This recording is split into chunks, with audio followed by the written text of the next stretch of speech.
KPBS On Demand is supported by UC San Diego's Art Power, presenting cellist Joshua Roman, performing from his album Immunity, alongside music by J.S. Bach and more. Sunday, June 22nd at UC San Diego's Epstein Family Amphitheater. Reserve your tickets at artpower.ucsd.edu. Would you like a gin and tonic? That'd be nice. You may have whiskey if you like. That'd be even nicer. Get ready for some intoxicating cocktails, as well as hard drinking, as TCM Noir Alley host Eddie Muller invites you to the Noir Bar. Welcome back to listener-supported KPBS Cinema Junkie podcast. I'm Beth Accomando. Eddie Muller is known as the Czar of Noir, but he began his working career as a bartender and still knows how to serve up a mean cocktail perfectly suited to the seductive and shadowy world of film noir. His latest book, Noir Bar, Cocktails Inspired by the World of Film Noir, is designed as a drinking companion for anyone taking a deep dive into the netherworld of film noir. The book serves up a tempting menu of classic cocktails, noir-inspired libations, and drinks crafted by Muller himself. So whether you want something elegant, like a champagne cocktail, or plain and simple, like a Boilermaker, Noir Bar has it. Let's dispense with the polite drinking, shall we? Yes, because you might want to pour yourself a stiff one. I want to share some infuriating news. I interviewed Eddie Muller a few weeks ago, and I have to say, our mood and tone were far more jovial than it might have been if we had talked just a few days ago. That's because in the interim, Warner Brothers Discovery CEO David Zaslav gutted TCM by removing key executives, including Senior Vice President of Programming Charles Tabish. Tabish was the one responsible for all content and amazing curation on TCM. He's the incredible and innovative person who helped define the channel's eclectic and effervescent film programming for more than 2 decades. By the time you listen to this, though, there might even be more changes and cuts that impact my beloved TCM. But there might also be news that Zaslav has changed his mind and reinstated Tabish, which I can only hope for.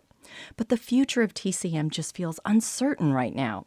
There's been a #SaveTCM campaign on social media, and Hollywood heavyweights such as Steven Spielberg, Martin Scorsese, and Paul Thomas Anderson made a call to Zaslav to express their love for TCM and to try and secure its future. I just wanted to point this out because TCM is something unique that needs to be cherished and protected. The fact that its future has been placed in jeopardy is just heartbreaking.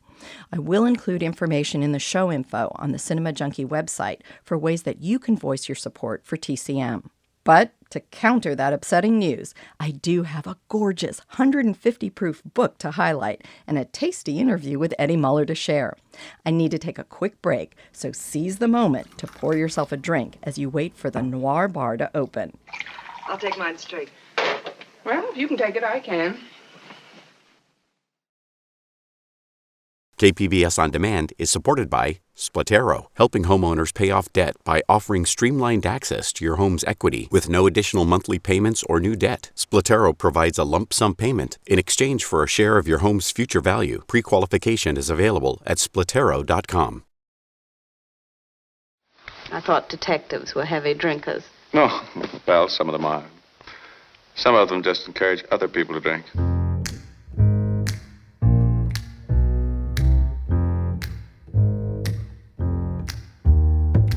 Welcome back to Cinema Junkie. I'm Beth Accomando, and I'm about to discuss one of my favorite things, film noir, with one of my favorite people, Eddie Muller, host of TCM's Noir Alley. I'm not surprised that Eddie has a new book on something noir, but in his introduction to Noir Bar, he reveals that he was once a bartender. So I wanted more details about his brief career serving drinks. I had to figure out some way to actually make a living because as I'm sure you know, if all you want to do is write, it can be difficult to get your legs under you and you have to adopt survival mode when you're young. So I did. I went to bartending school. I thought, I could get a good gig working in like hotels or something like that. So you had to know how to make a lot of cocktails. It was a short-lived excursion into that world, to be honest with you. I mean, I did it for a while, but I wasn't working in very nice places. I got tired of people drinking too much, but I certainly did learn how to make a bunch of different It was a weird time, Beth. That was in the 1970s, and it was like the cocktail revival had not happened at all. So you were really making drinks for older people, and young people were smoking weed. They weren't drinking cocktails. So, and how did that experience possibly color your appreciation for noir, or give you a different kind of insight to some of those scenes? I always had the appreciation for noir, regardless of how I might have been making my living. But I have certainly seen things in bar rooms that will confirm your worst instincts about humanity, as you might find in a film noir. I mean, I've had a lot of. It's ridiculous to me how many people I have had confess to me their plans to commit crimes in bars. I mean, it's weird. Once when I was working at the bar, but then just sitting at bars, I've had multiple occasions where people have told me what horrible crimes they are going to commit. And I tell them, the first thing you have to realize is you're going to fail at this, so don't even attempt it, because you've failed the most crucial test of all. You just blabbed about this to a complete stranger before you did it. So I don't think whatever you're conceiving here is going to work. And I'm telling you, Beth, this happened to me like within the last 6 months. Guy in a bar who clearly had suffered through something, and I'm the guy who asked the questions. That was in addition to being a bartender, I was a journalist. So it's like I will ask the question. If I see somebody sitting at a bar who clearly has suffered some damage, I will ask, how'd that happen? And then all bets are off after that. So how did this particular book come about? You've written a number of books on noir, and I know you love a good cocktail and a good noir. So how did this particular book come about for TCM? I'm going to confess something to you. It really was not my idea. As weird as that said, in some ways, I now see it as like the inevitable book. Like it was inevitable this book would exist. But I'm giving full credit to my editor at Running Press, who was responsible for the republication of Dark City, The Lost World of Film Noir, the revised and expanded edition. Cindy, my editor, said, well, that turned out great. What do we want to do for an encore? And I was thinking about some big projects and things. And she just said, how would you feel about doing a cocktail book? Because we've had a lot of success with those. That was the genesis of it. And it also kind of grew out of COVID. Obviously, since so many people were trapped at home, I guess at-home bars became quite a thing. And I started doing little videos, YouTube videos, to tie in, because I was shooting my show at home.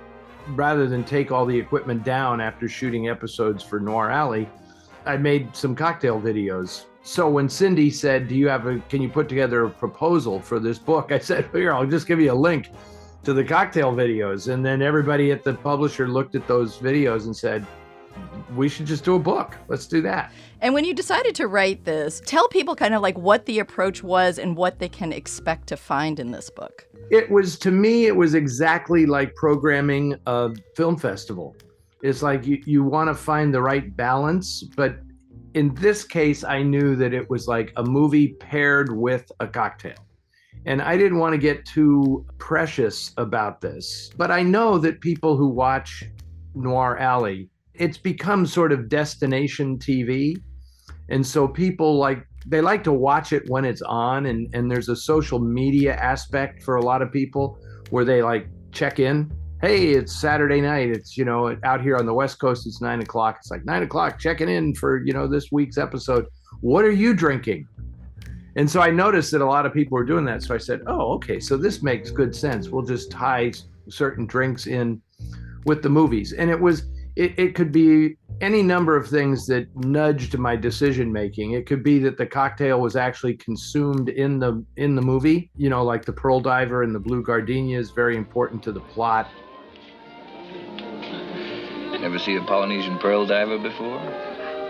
Not served as a drink. These aren't really drinks. They're trade winds across cool lagoons. They're the Southern Cross above coral reefs. They're a lovely maiden bathing at the foot of a waterfall. Oh, it's pretty. Doesn't make much sense, but it's pretty. Did you make it up? Oh, I memorized it. Do you know what a mermaid's downfall is? To achieve a mermaid's downfall, we begin with a seductive rum that insidiously lulls the senses. I think I'll stick to pearl divers. Stingers in the big clock, Ray Milland, it's like they make a big deal out of it in the movie. Bartender, bring us 2 more stingers, and this time make them with green mint. With green mint? Green mint, that's what the boy said. Oh, no. Or it could be doing my research to figure out what a certain personality's favorite cocktail was, or a drink that was named for someone. Like there was a Joan Blondell cocktail created in Havana in the 1930s. And, you know, she only made one noir film, Nightmare Alley, but we included that one. And it's one of the better cocktails in the book, actually. We modified it. It was modified from the original recipe, but close enough that we still maintain that Joan Blondell was the inspiration for it. You know what's the trouble with you? You've got figures in your blood instead of red corpuscles. You're a scratched entry in the human race. Why, well, for You're goodness complete... Well, I can prove it. Did you ever hit a man? No. Did you ever love a woman? Never. Did you ever get drunk and get thrown out in your ear? Certainly not. Weren't you ever wicked, or didn't you ever want to be wicked? Never. Haven't you had any fun at all? I haven't had time for Well, we're fun. going to have some fun tonight. And you also offer a lot of help to those of us who may not have a fully stocked bar and all the right equipment. The book also includes lists of ingredients and other tips. So what drove you to kind of like make this a really kind of comprehensive book? Well, because I have an at-home bar. I have several at-home bars, to be quite honest.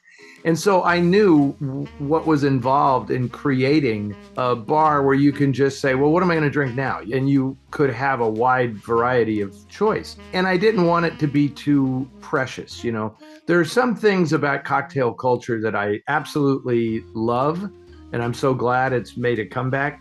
But then I don't take it as far as some people where it's like, you know, artisan cocktails and everything has 12 ingredients and the rarest of this and that. And yeah, I get that. That's for people who take cocktails the way I take film, right? It's like I have to find that last one. I have to be a completist. I'm not really like that with cocktails. So I just thought it would be very helpful for people who maybe you're just getting started in this to understand, like, you just need these simple tools, you know, the mineral spirits and the liqueurs and the fortified wines and the mixers and the juices. These are like the basics that'll set you up so you can pretty much make anything that anybody wants when they come over. That's the idea.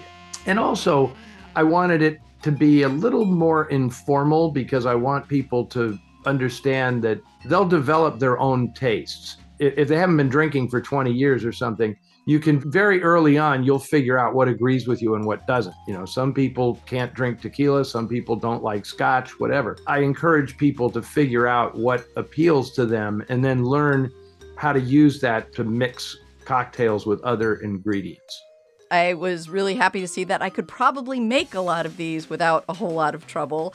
And that's a lot of fun. I mean, that makes it way more accessible than if it was complicated cocktail mixes and stuff. Exactly. And I very much encourage people to drink whatever you buy to make cocktails with, drink it straight, just to understand what it is. Like have a little shot glass of it straight so you understand what it is, and then how it mixes with other things. And then you can just play around after that. I mean, there is no huge mistake. You'll see the patterns pretty clearly. Once you start making cocktails, you understand that everything's a derivation of a Manhattan martini, an old-fashioned, and a Negroni. These are basic things. And then if you use a mix, you know, to make a highball or something, you know, soda, tonic, ginger ale, they all have a certain taste. And whatever appeals to you, that's what you should make your staple cocktail, right?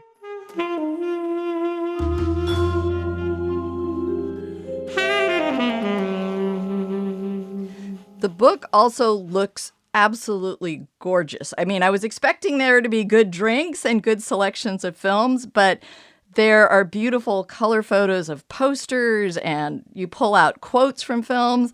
So when you were putting this together, what kind of work went into like finding all that stuff and deciding what was exactly kind of the best way to present each film? No, that was the most fun, because picking the cocktails, sometimes I picked them because I knew it would make a great photo spread. Like, oh, this will be great, because how will we show this cocktail? Because I think about 27 of the 50 cocktails get a glamour shot. They get their own George Harrell photograph of the cocktail, right? We stage them with props that will remind people of the films. And that was one of the things I really enjoyed about this project, was just putting that all together, so that I think the hardcore fans of these movies, when they look at the photos of the cocktails, we try to put nice little clues in there, things that pertain to the movies. Like if you see there's an angel face cocktail, that's actually a traditional cocktail from the Prohibition era. And I pair it obviously with the Robert Mitchum, Gene Simmons movie Angel Face. But you'll notice that in the picture we show of the cocktail, it's on a bar with a cocktail napkin with a note written from Gene Simmons' character to Mitchum's character. You see the Jaguar keychain, because she drives that fabulous little Jaguar convertible in the film. And so if you've seen the movie, you know that nothing good is going to come of this. It's such a noir thing. It looks so romantic in the picture, like the cocktail, the keys to the car. But if you've seen the movie, you know that that's a very noir moment. It's not going to go well. I feel like I need to get 2 copies of the book, like one for my coffee table and then one that I'll actually use to make the drinks, because I tend to be messy. And I feel like I need 2 of those. I consider it the highest compliment if the book is all stained and waterlogged, and it's a working book. But I do want to give special note to the people who actually made the book so special. Production director is a woman named Frances Su-Ping Chow, and she is the one who brought in an old colleague of hers, Paul Keppel. Paul is responsible for how great the book looks. And Steve Legato was the photographer who took all the great cocktail photos. And a young woman named Kelsey Windmiller was the prop stylist, which is very important. I actually made the cocktails that you see in the book. I was actually in Paul's studio making the cocktails. It was great fun. We did all that in the course of 3 days. Kelsey staged it with the backdrops and the props, just so there are a lot of little tricks to getting, the smoke in certain things, and making sure that those garnishes hang just so on the cocktail glass, right? She was a genius at that.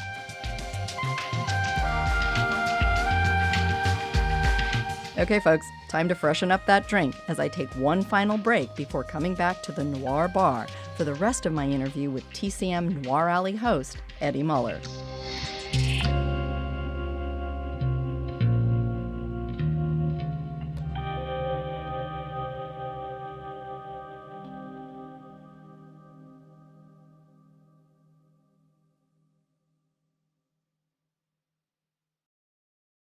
KPBS On Demand is supported by UC San Diego's Art Power, presenting cellist Joshua Roman, performing from his album Immunity, alongside music by J.S. Bach and more, Sunday, June 22nd at UC San Diego's Epstein Family Amphitheater. Reserve your tickets at artpower.ucsd.edu. Hey, you never used to drink it straight like that. I've learned how these last few months. I've learned a lot of things. Like, for instance? Like, for instance, that's rotten liquor. There's better stuff to drink at the beach house, Wally.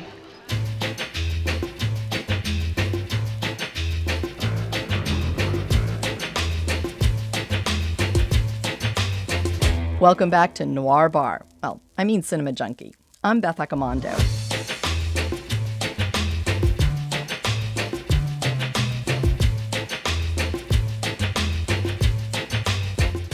Mildred Pierce wasn't fond of that cheap bar when she had far better liquor at home. Eddie Muller's new book, Noir Bar, takes us from cheap bars to fancy nightclubs, elegant parties, as well as hotel and home bars. As you read through the book and enjoy the stunning photos and poster art, you're struck by the fact that there's more drinking than murder in film noir. And that's saying something. Absolutely. I mean, it was... It even surprised me a little bit when I started doing the research. Like, Most of these photographs are things I've just collected over the years. And when I started looking for this stuff, it was like, wow, there is a lot of drinking going on in these movies, Nightclub drinking, which is great, because it's so stylish and it looks so beautiful. And of course, then there's, real noir drinking where they're not really in a cocktail lounge and they're not drinking cocktails. They're just pouring it down. That's Sterling Hayden in the Asphalt Jungle. Why don't you quit crying and give me some bourbon? But we do have an asphalt cocktail, and that's another example of how I made decisions on this. There was a cocktail that I was very familiar with, created, I don't know, like 20 years ago, called Left Hand. It's a derivation of a Manhattan, but slightly different. And I just knew as soon as I saw that, it's like, well, this is the cocktail for the Asphalt Jungle, because Louis Calhern has that great line. After all, crime is only a left-handed form of human endeavor. It's like the most famous quote from the movie. And so as soon as I had a left-hand cocktail, I said, we have to find some way to have this in tribute to the Asphalt Jungle. And do you happen to have a favorite pairing in this book? The favorite of the cocktails that I created for the book, I'd say like 20% of the cocktails I actually created myself, inspired by the movie. I created one called The Lady from Shanghai that I thought was just really fantastic. And if there was a cocktail in the book that I thought, well, this one could actually be on a lot of bar programs. Let's see if this book is successful, who knows? Maybe I'll get a cocktail like on menus around the country. Wouldn't that be great? And of course, we didn't shoot a picture of that one. So when the layout was done, Paul called me and said, you got to change the name of the cocktail because we have Lady from Shanghai, the head for the movie, and Lady from Shanghai, the head for the cocktail. And he says, the design doesn't work with it twice on the same page. And I said, but Paul, that's the best cocktail in the book, right? I don't want to change the name. I want people to go to a bar and order a Lady from Shanghai. And but Paul did such a great job in the book that I was the one who acquiesced, and I changed the name to Sailor Beware, which is very appropriate to the film, although it's not spot on like Lady from Shanghai. My name's Mike. You're a character. I'm nothing more than a poor sailor man, and him with the Princess of Central Park riding along at his side, Princess Rosalie. I want to know, where does the princess come from? You never heard of the place where she comes from. Would Your Highness care to gamble? Gamble? She's done it for a living. I bet you $1 I've been to the place where you were born. Chifu. It's on the China coast. Chifu. It's the second wickedest city in the world. What's the first? Macayo. Wouldn't you say so? I would. I worked there. You worked in Macayo? Here's your $1. How do you rate Shanghai? I worked there, too. Yeah, as a gambler? Well... Hope you were luckier tonight. You need more than luck in Shanghai. But that is a good one. That is Irish whiskey, brandy, green chartreuse, ginger liqueur, and an absinthe rinse with a lemon twist. Very good cocktail. Wow. That sounds good. I might have to go out and make that one soon. Well, I know that one of your favorite films and mine is Out of the Past. Near the plaza was a little cafe called La Mar Azul, next to a movie house. I sat there in the afternoons and drank beer.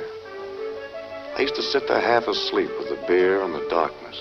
Only that music from the movie next door kept jarring me awake. And then I saw her, coming out of the sun. And I knew why Whit didn't care about that 40 grand. Do you believe it, please? Si, señorita. So I wanted you to talk about that one because I think that kind of typifies a little bit about the way you tackled the cocktails and not necessarily having to make them, like you said, precious. Like it doesn't have to be exactly what you would find in the film or something, but how it kind of pairs up well. Well, sometimes I get a little fanciful. So I chose the Paloma because obviously the most memorable parts of Out of the Past, the most romantic parts of Out of the Past are the scenes set in Mexico between Robert Mitchum and Jane Greer. So I knew that if I was going to do a cocktail for Out of the Past, it would probably be a tequila-based cocktail. And then seeing their scenes together and how hot it is down there, and then the rainstorm that they get caught in and all this, I just said, I'm gonna go with the Paloma, which is a personal favorite of mine. But it doesn't really work because that cocktail was not created at the time the movie was made, so there's no way they would have actually been drinking Palomas. And at some point, I think she even asked for like a rum and Coke or something in the movie. And I thought, oh, that's so wrong.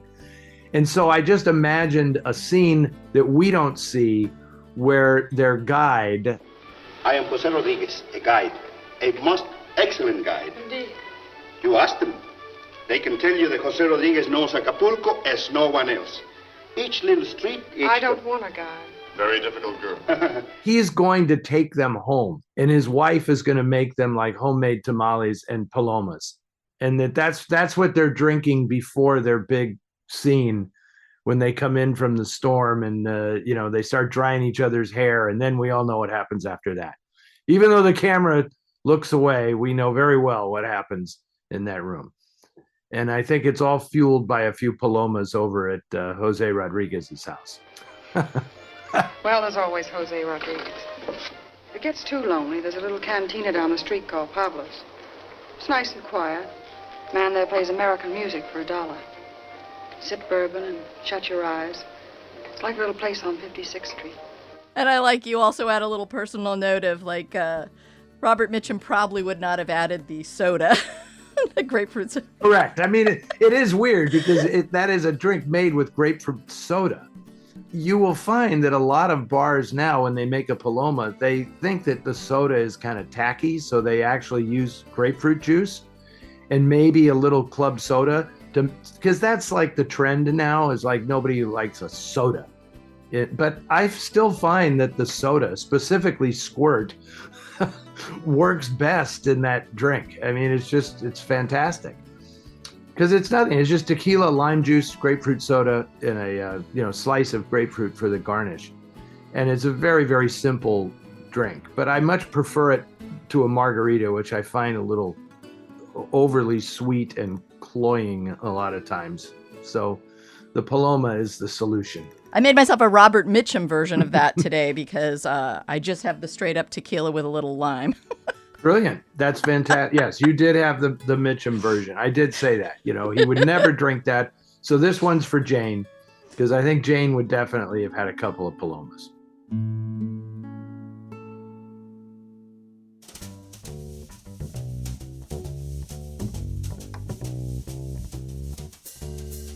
Well, you also host noir festivals at locations such as in Palm Springs, where they actually have a bar perfectly situated where you could have cocktails and bring them into movies. Is this something in the future maybe we have to look forward to, of like a host of Eddie Muller cocktails and... Wouldn't that be nice? And noir film? Well, I will say this, Beth. I mean, that, to me, that makes perfect sense. And we do that in like in Chicago, when we do the Festival at the Music Box. The Chicago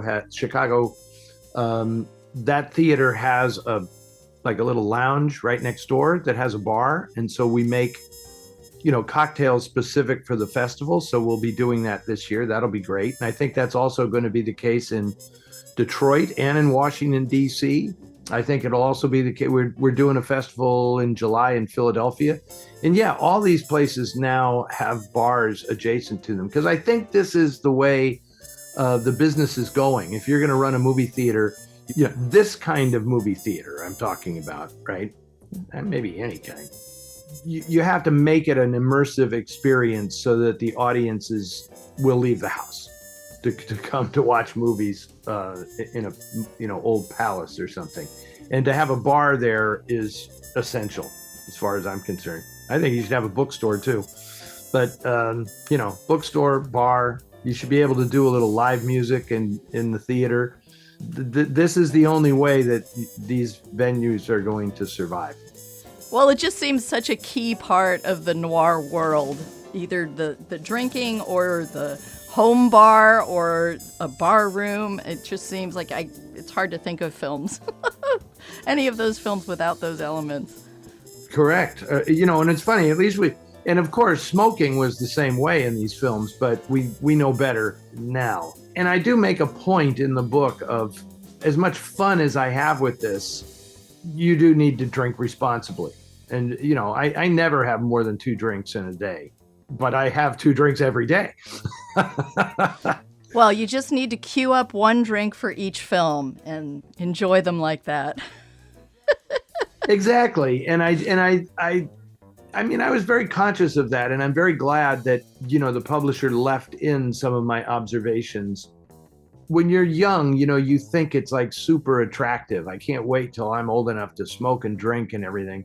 And then if it doesn't agree with you, it doesn't work. It's not attractive, right?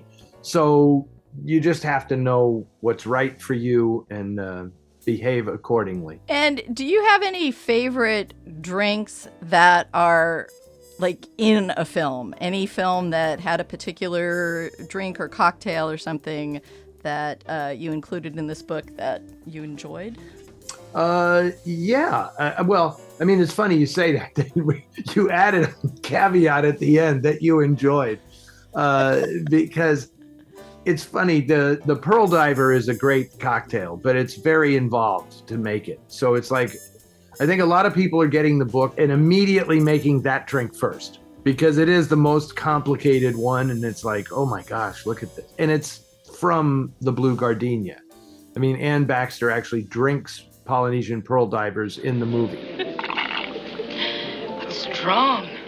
Mainly ice and pineapple juice. Can I get high on one of these? And I could tell when I showed this on Noir Alley, a lot of people said, is that a real thing? Can I make one of those? What's in it? So I knew that would have to be included. And a lot of these scripts were written by writers who were big drinkers. Like Jonathan Latimer, who wrote the screenplay for The Big Clock, was a big drinker. You'd better bring 2 more. Make them triple. With green mint. Green. Horrible. Bill Crane, his Private Eye and his series of detective novels was basically the drunkest detective, and more than Nick Charles, right? I mean, Bill Crane was drunk the whole time through every book, and Latimer liked his booze. So, as did Kenneth Fearing, who wrote the novel that The Big Clock was based on. So it was not a surprise when Latimer made a big deal out of them drinking stingers in the movie. And so I don't like stingers. I'm just going to say right out, I don't really like it. A little too minty for me, but it's in there because it was a film that was clearly had this booze scene, was very strong in the movie. You might have stumped me with that question, Beth, because I'm trying to think if there's one that I like more than any other in particular. And I can't really say so. In a lot of noir films, there's only cocktails when they're in a nightclub. Other than that, they're just drinking from the bottle. Like Edward G. Robinson complains in Double Indemnity, right? When Fred McMurray makes up that phony girlfriend he has to cover his tracks, and he says, it's Margie. And Edward G. Robinson, I don't want Margie. Sounds like she drinks from the bottle. That's most of noir. So I'm taking a more fanciful approach to this and imagining that these people actually, they're about to rob the bank, but they still have time to actually prepare a nice, sophisticated cocktail to celebrate the heist that went well. And we know how many of those go well. It's zero. And I'm not sure if you might have an answer to this or not, but in looking through some of the pictures, I was struck by how many home bars there were that some of these people had. And I'm just wondering if there were any films in particular. I think I was one of the Mildred Pierce pictures, I think I saw. But did you have any favorite either home bars or bars that were depicted in these film noir that you just thought were great? It is interesting. There's one that we found, a great shot right up front of Claude Rains serving nightcaps in The Unsuspected. And yes, there are a ton of at-home bars. I don't know if there's one particular one that I love more than any other, but man, I remember my parents had a bar room in the house, it was the Rumpus Room. They called it the Rumpus Room, which, there are great bars actually called that.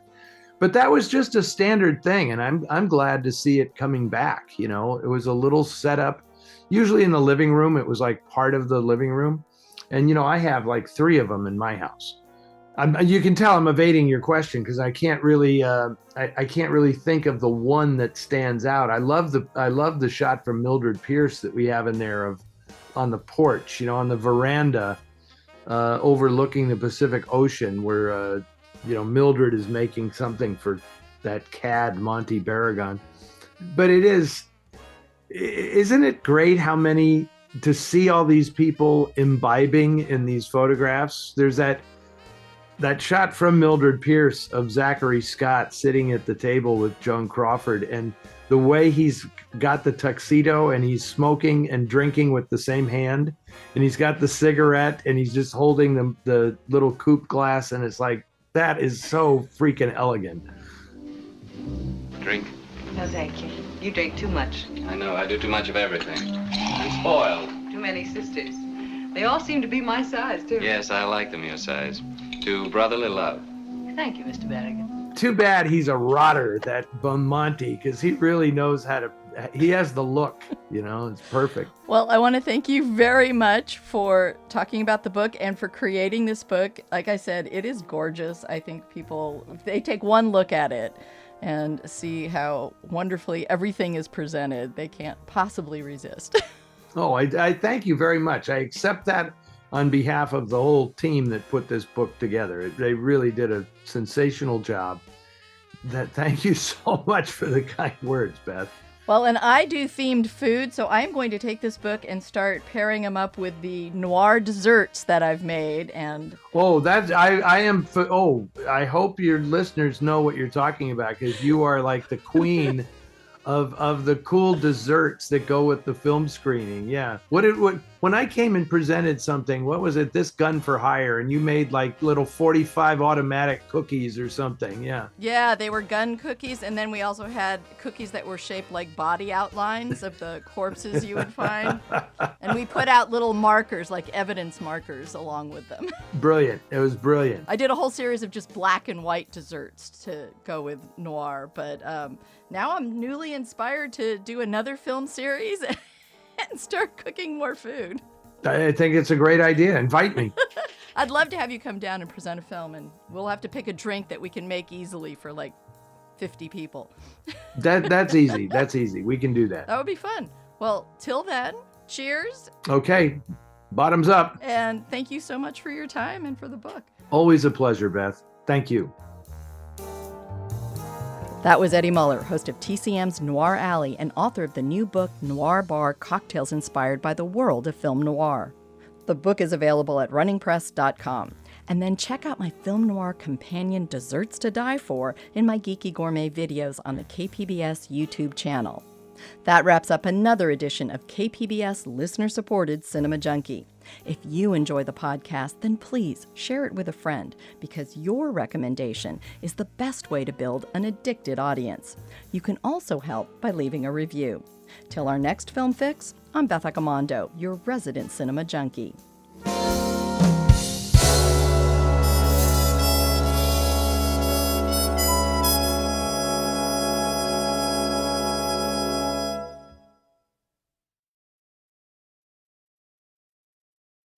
KPBS On Demand is supported by UC San Diego's Art Power, presenting cellist Joshua Roman, performing from his album Immunity, alongside music by J.S. Bach and more, Sunday, June 22nd at UC San Diego's Epstein Family Amphitheater. Reserve your tickets at artpower.ucsd.edu.